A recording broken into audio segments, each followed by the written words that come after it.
Three, two, one. You ready? You're listening to the Real Pineapple Podcast Network.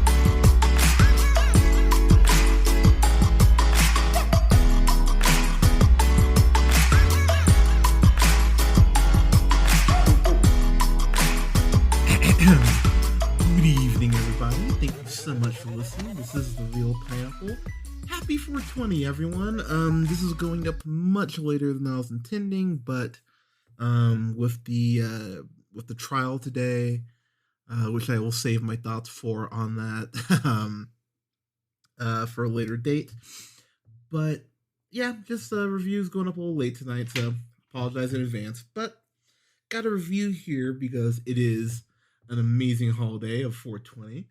I have a quick review here for How High, which, doing a little research on this, I was actually surprised with some of the people who were kind of involved with this, but I'll get to that here in a second. So, the film, of course, stars Redman and Method Man, and I think this is something we have to actually kind of backtrack and really praise. While Redman has mostly stuck to just being a rapper, outside of their show Meth and Red, I think is what it's called. Method Man's been in quite a bit of stuff that's done at least decently well. He was in both Shaft films. He was just in Concrete Cowboy, which, if you haven't listened to that review, you can check that out. Check that out on our channel. He was in Vampires vs. the Bronx. Trying to think what else. I remember he was in The Sitter, and he was actually one of the few things I liked about that movie. He was in The Cobbler, that movie with Adam Sandler, which, while that movie sucks, he's actually really good in it. I'm a really big fan of Method Man. And he's done really well for himself independently of music. And, of course, Wu-Tang Clan being for the children. And him and Redman have done the Rottweiler alone. They've done some incredible stuff together. I'm such a huge fan of just Method Man in general. But rewatching this movie, the thing that made me laugh is that this movie has an insane amount of shit crammed into it for a 93-minute runtime. I'm not even here's the plot of the movie, and I use plot somewhat in quotes, but who cares? So their friend Ivory, who's played by Chuck Deasy, he goes ahead, is smoking a joint one night, goes ahead, passes out, joint falls onto his dreads, burns him alive, so he ends up jumping out of his apartment window and getting hit by a bus. So then, and again, this is where the plot is just absurd. Silas, who's Method Man's character, he goes ahead, takes the ashes of his friend and uses them to go ahead and grow a new strand of weed, which he calls Ivory. So what I love about this is that there's really no reason for that. Actually, there is no reason for him to use his ashes, the best friend's ashes, in this plant. But he goes, "Fuck it, who cares?" But here's something I am going to give this movie credit for, and we talk about this on the channel. The entertainment aspect versus, truly critiquing a film. And I'm going to tell you right now, as a film, there is a subplot later on in this film with pimps, one that's played by Mike Epps, that I went, there's really no reason for this to be here, and the film would actually be better if it's not here. Garrett Morris pops up in this movie for a moment to do a commercial, which made me laugh really hard. The big point of reference with him, you probably remember him as Stan from Martin. But the movie, for being so insane, it's only about maybe 15 minutes till they're actually at college. Like, the movie is actually surprisingly well paced, and I have to give the movie some credit for that. but I actually appreciate the fact that they didn't have Method Man and Red Man just be, brothers. Well, not literally, but they didn't have them just be brothers and kind of be lazy with it. Silas is a grows a lot of plants. He grows a lot of weed, but he's actually genuinely interested in being a botanist and going ahead and actually growing these plants and actually help create medicine. Which I don't remember him being that noble with it, and that was something I went, okay, all right, movie, fair enough. I really enjoyed that little wrinkle in there. Red Man, while he's more of a just more of a plain fuck up, he but he's kind of more of a I'm gonna fly by the seat of my pants and kind of do whatever I want to do, and the contrast actually works. It's interesting that Method Man's kind of playing I don't want to say the straight man, but he's playing the more responsible of the two, and it actually really works. And once they get to college, actually, before I even get there, I appreciate the way that they meet. They go ahead to go take the test to get in the school. I think they call it the THC in here, which ha ha ha.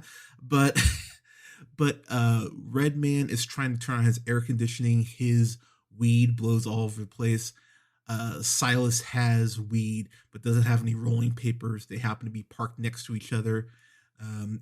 And Silas, goes, I think it says got papers, and I want to say Jamal goes, got weed, and so that's how their friendship starts. But it's a true stoner like friendship, and so the fact that they are best friends, or at least very close friends in real life, really comes through here, and it's it's for me the strongest thing about the film.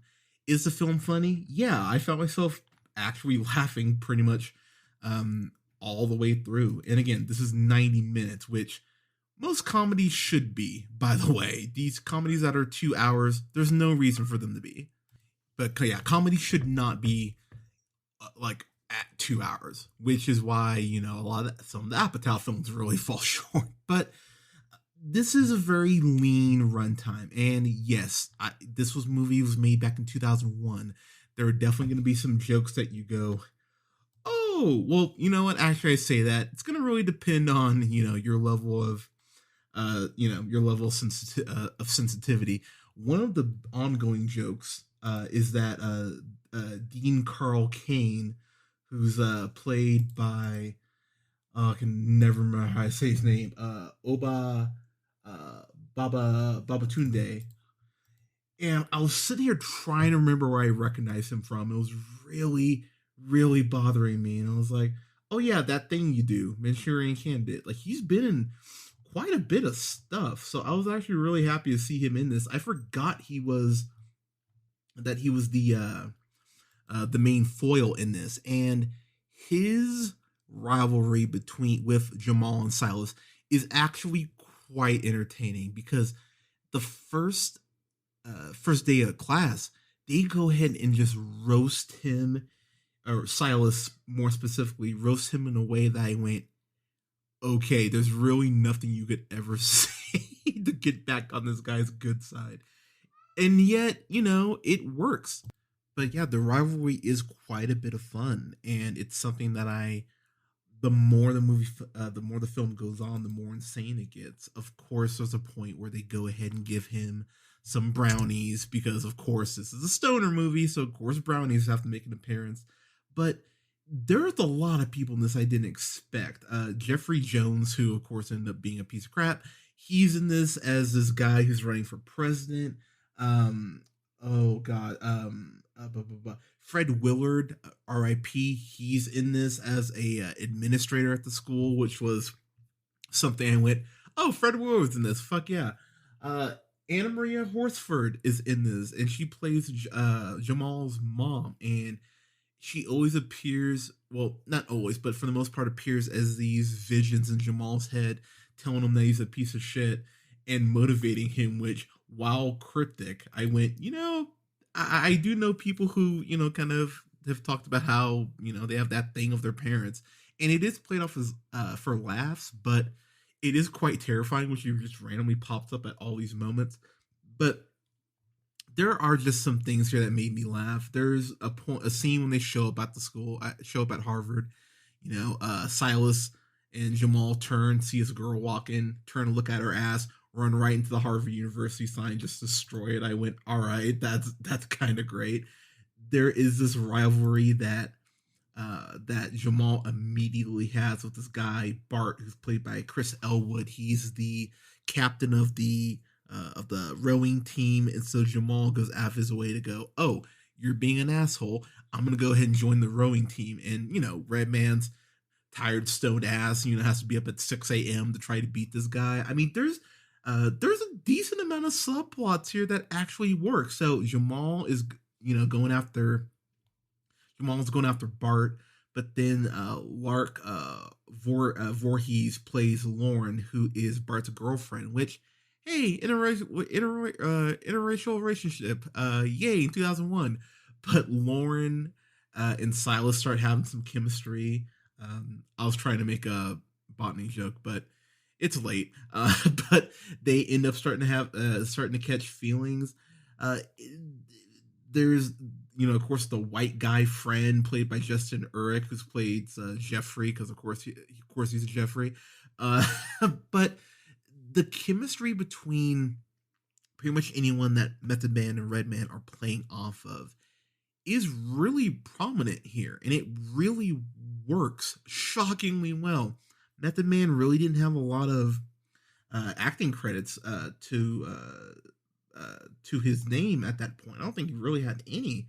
Honestly, he'd done I think a few things, but nothing substantial. So, I really have to give the film credit on that point. As far as other plot points, it's your typical hijinks stuff. There's a point, of course, where the weed that they're using gets stolen. There's, of course, your house party scene. There's the scene of the dean doing everything but calling them coon ass Negroes. Like, he keeps calling them ghetto, but he always puts that Fox News stank on it when he says ghetto. And there's just this is so fucked up to say, there's just enough racism that you're pissed off about it. But yeah, there's just enough racism that you're not gonna like try to burn the movie for portraying it. It actually enhances the rivalry here. His level of privilege to Jamal and Silas being, quote, working class, as it were. And it really does actually work well here. There's this whole scene where one of my favorite scenes, there's a scene where Spalding Gray, who plays Professor Jackson, white guy, and he's teaching teaching a Black History class there, and talking about white people are honkies, like you should come up and punch me in the face right now, Silas, talking all this shit. And I went, wow, okay, a damn good joke. I have to give the movie props on that. There is also the security guard played by TJ Thine, Gerald, and he's that classic uppity, if you're even, stepping a toe, on the street, he'd consider jaywalking, like that level of douchebag. And he ends up being a pretty good foil just in general. He's always trying to enforce the rules, and people are just telling him to fuck off, which always made me laugh. But there's a lot here that is just kind of nuts. One thing I did really actually appreciate is that Tracy Walter plays Professor Wood, who is Silas's botany teacher. And if there's a complaint outside of just, I think, the pimps and just a couple subplots, I don't think they're really needed. But I really like the chemistry between Silas and Professor Wood. And I actually wish we would have gotten more of that, and I don't even think the movie intended this, so I admit I might be giving the movie more credit than it really deserves. But something about this movie that I actually appreciate is that Professor Wood really wants to see Silas succeed. And it's actually cool in the movie to see a teacher who actually gives a shit about their students. Go fucking figure. That was something I actually really appreciated, and I was a little bummed we didn't get more of it. So Uh, that I mean, it's not something I'm gonna ding the movie for, but something that I went, that's kind of a bummer. Like that could have been something that could have been fleshed out. But as the movie progresses, you get two the whole two pimps thing. You get these two uh nerd white girls that Jamal and Silas end up sleeping with, which was just the way that scene progresses. I went, oh my god, what is happening? Essence Atkins is in this.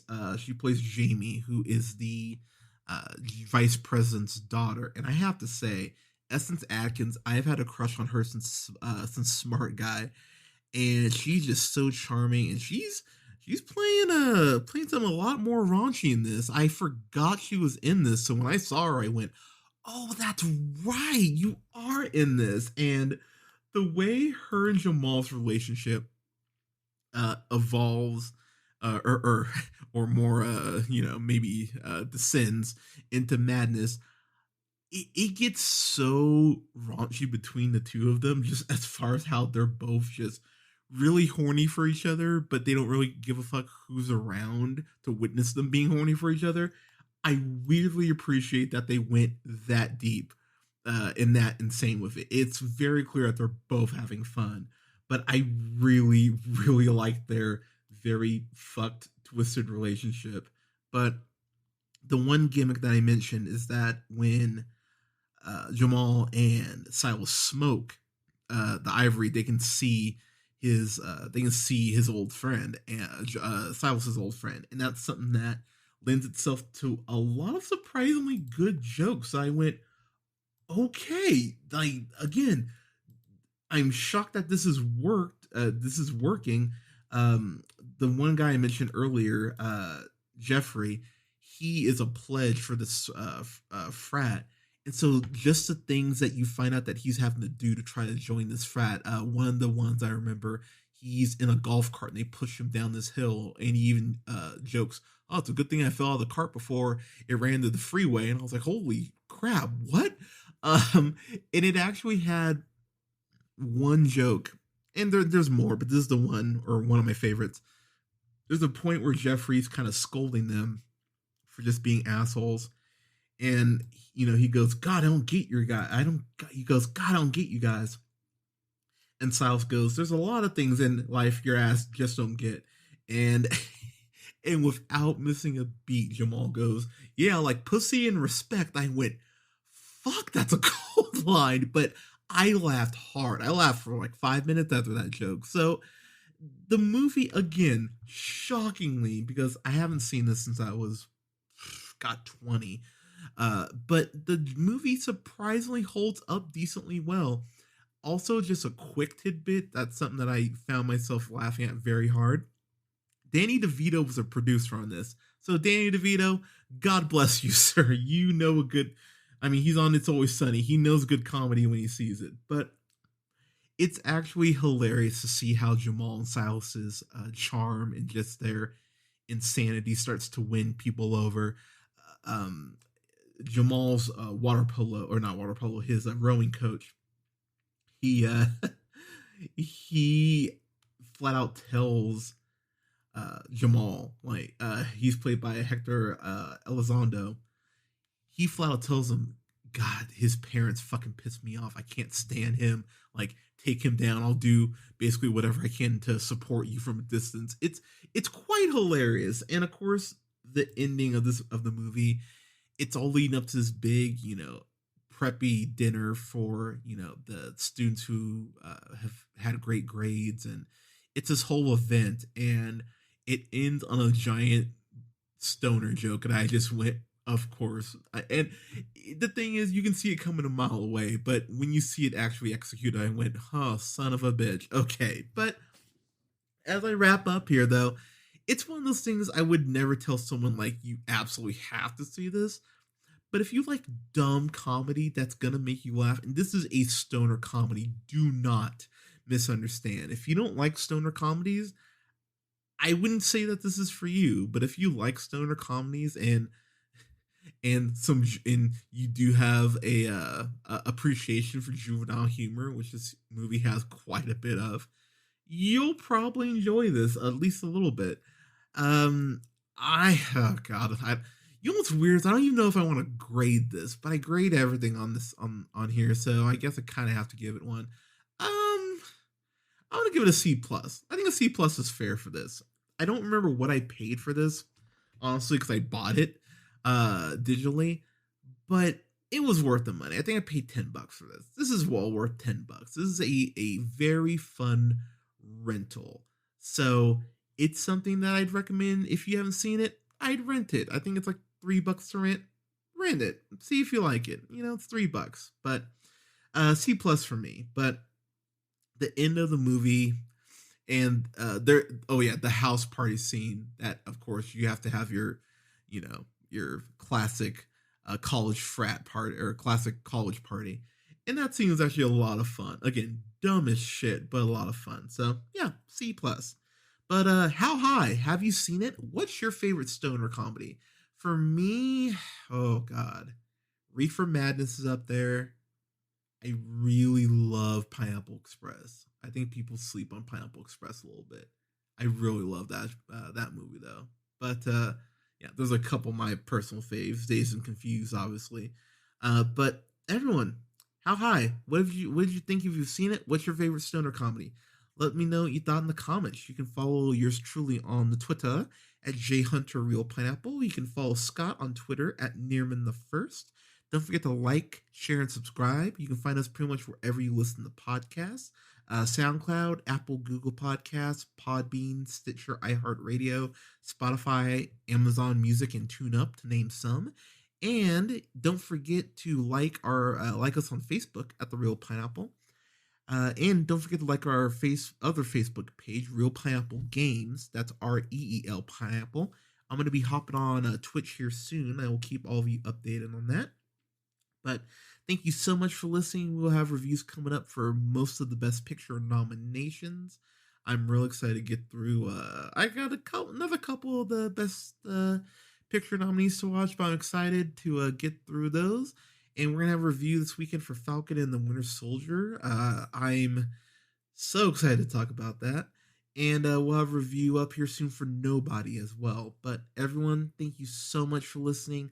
Please take care of each other. Wear a mask. Oh yeah, we're gonna be reviewing Mortal Kombat too. Shoot, I forgot about that. Mortal Kombat's coming out this weekend, so we'll have a review for that as well. But everyone, thank you so much. Take care of each other. Wear a mask. Get your COVID vaccine. And thank you again. We will talk to you soon. And happy 420.